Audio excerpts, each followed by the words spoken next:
I'm Chen-Yan Chen, co-founder and vice president of INOX. Today, we're introducing PD97 Sliding Door Lock Series. PD97 line of hardware is an electrified mortise lock for sliding doors.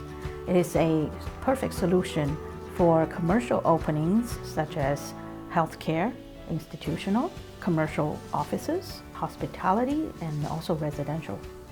We created the PD97 series to fill the gap in the industry to allow specifiers and architects to provide a secure access control solution for sliding doors.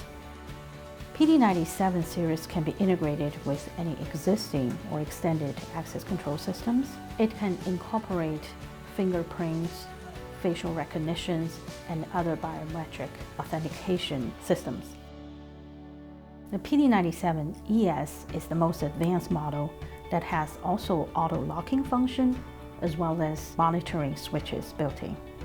There are DPS, door position switch, DBM, deadbolt monitoring switch, and a REX request to exit switch. Also a alarm function. So when the door is closed and deadbolt did not engage or lock properly, the lock is smart enough to relock for at least 3 times. And if it's still not locked properly, it will create an alarm sound to alert people at the control center to pay attention to this opening. These locks are available with many finishes: satin stainless steel, bright polished stainless steel, flat black, graphite black, bronze, and gray, ceramic Ceramax coatings.